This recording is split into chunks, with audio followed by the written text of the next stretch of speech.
المقدمة: يعد الملك محمد السادس أحد أبرز الشخصيات السياسية في تاريخ المغرب الحديث. تولى العرش في لحظة دقيقة من تاريخ البلاد، وقاد المغرب نحو إصلاحات عميقة على المستويات السياسية، الاجتماعية، والاقتصادية. النشأة والتعليم: ولد الملك محمد السادس يوم 21 غشت 1963 بالقصر الملكي بالرباط، وهو النجل الأكبر للملك الراحل الحسن الثاني والملكة لالا لطيفة. منذ صغره أولاه والده اهتماماً كبيراً بتعليمه وتكوينه ليكون أهلاً لتحمل مسؤوليات الحكم. التحق بالمدرسة المولوية حيث تلقى تعليماً مميزاً. حصل على الإجازة في القانون من جامعة محمد الخامس بالرباط سنة 1985. تابع دراسته العليا في فرنسا، وحصل على دكتوراه في القانون من جامعة نيس الفرنسية عام 1993.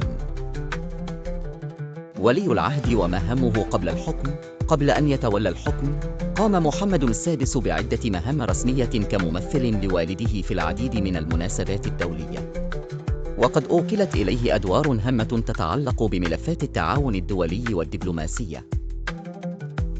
توليه العرش: بعد وفاة الملك الحسن الثاني في 23 يوليوز 1999، اعتلى محمد السادس العرش في 30 يوليوز 1999، وكان عمره آنذاك 36 سنة فقط. منذ اللحظات الأولى، أعلن الملك الجديد عن مرحلة جديدة شعارها العهد الجديد. أهم الإنجازات والمبادرات في عهده: الإصلاح السياسي والدستوري، إطلاق هيئة الإنصاف والمصالحة سنة 2004 لتصفية ماضي الانتهاكات الحقوقية في عهد والده، اعتماد دستور جديد سنة 2011 بعد حراك 20 فبراير.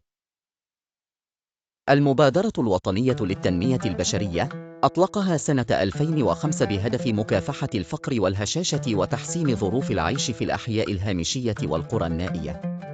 تنمية البنية التحتية، إنجاز مشاريع ضخمة كميناء طنجة المتوسط والقطار الفائق السرعة. الدبلوماسية النشطة، عودة المغرب إلى الاتحاد الإفريقي سنة 2017 بعد غياب دام 33 سنة. تعزيز الشراكات مع الدول الإفريقية، الأوروبية، والآسيوية. قضية الصحراء المغربية، دافع بقوة عن مغربية الصحراء عبر دبلوماسية ذكية. شخصيته وأسلوبه في الحكم: الملك محمد السادس يتميز بأسلوب مختلف عن والده، يتسم بالبساطة، القرب من الناس، والاهتمام بالجانب الاجتماعي. ظهر في عدة مناسبات بلباس غير رسمي، ويفضل القيام بزيارات ميدانية.